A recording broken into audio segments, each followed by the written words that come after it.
Coming up on the All Ears News Roundup. Ticket prices have gone up, new attractions are coming to Disneyland's FastPass, and some big dates have been announced. Stay tuned.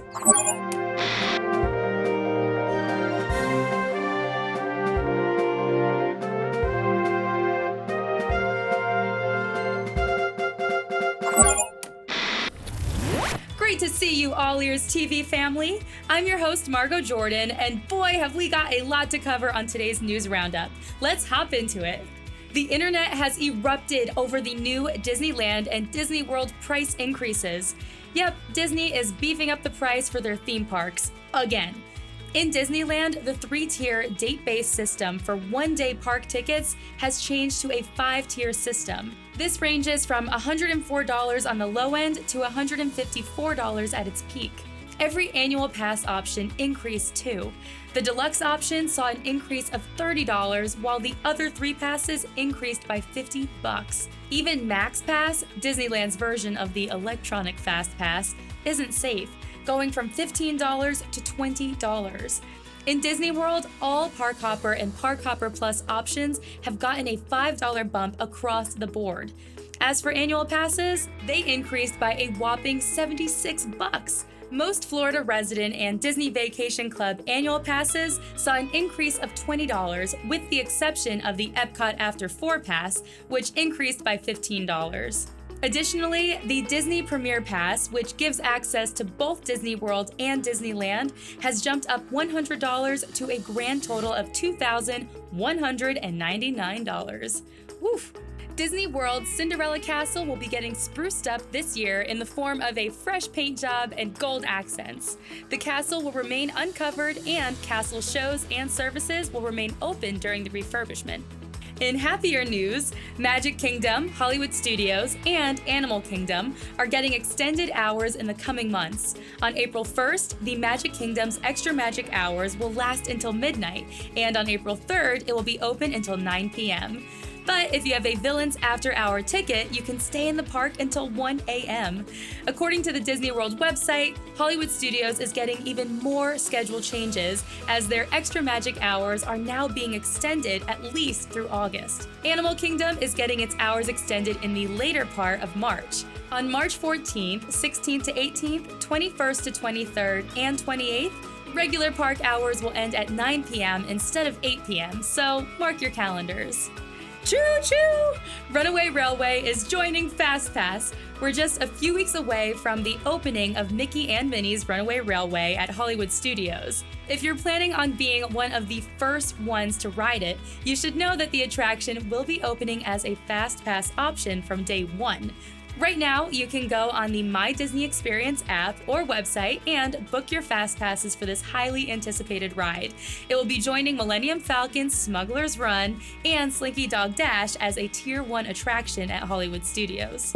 Next up, if you had a Disney World vacation planned for May and were looking forward to hopping on the wildest ride in the wilderness, we have some sad news. According to the Disney World website, Big Thunder Mountain Railroad will be down for refurbishments from May 4th through May 21st.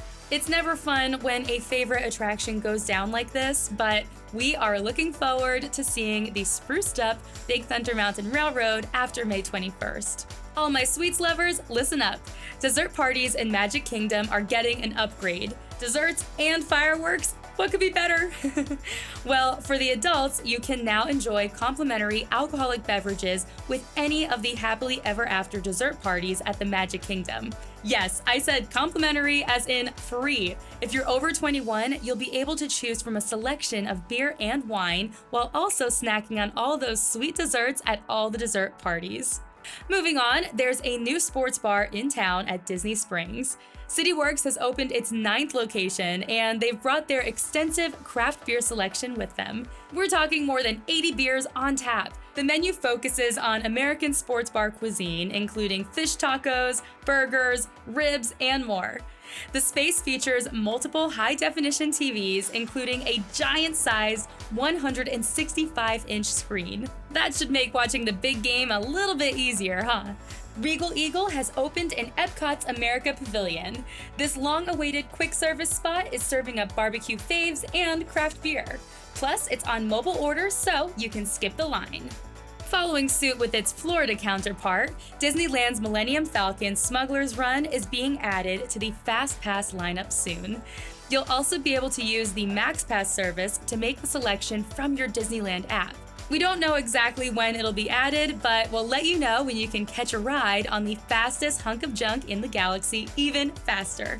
What better way to explore California than to soar above it? You will once again be able to fly over the orange groves and take in the citrus smells because the fan favorite Soarin' Over California is returning, but only for a limited time this year. The victory lap for this attraction is set to coincide with the Disney California Adventure Food and Wine Festival from February 28th through April 21st. So if you're heading to the Disneyland Resort at the beginning of this year, ride it while you can before it soars away. In other news, a new dining package has been announced for the Magic Happens Parade. Before you watch Disneyland's new Magic Happens Parade on February 28th, you can chow down at the Plaza Inn with a special dining package. This experience includes 1 lunch entree, 1 drink, and 1 voucher for access to the exclusive viewing area.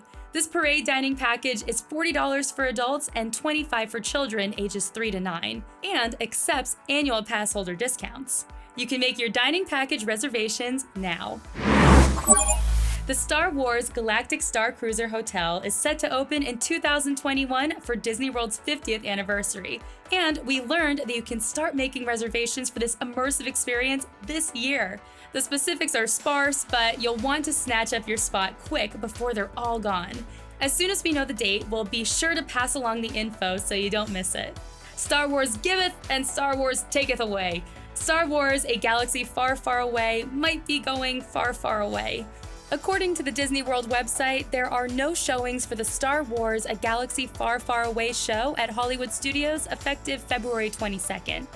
While there has been no confirmation from Disney that the show is going away, Mickey and Minnie's Runaway Railway is opening on March 4th, and this area of the park is about to see a lot more traffic. I guess time will tell. Disney has just announced the dates for the Swan and Dolphin Food and Wine Classic, a 2-day event celebrating the culinary masterworks of this iconic resort. On November 6th and 7th, the combined 18 restaurants and lounges will be pulling out all the stops for a street festival that celebrates the best food they have to offer. In case you didn't know, a fire started at Disneyland in a back area between the Disneyland Fire Station and the Emporium on February 6th. And now the mystery of what caused the fire has been extinguished.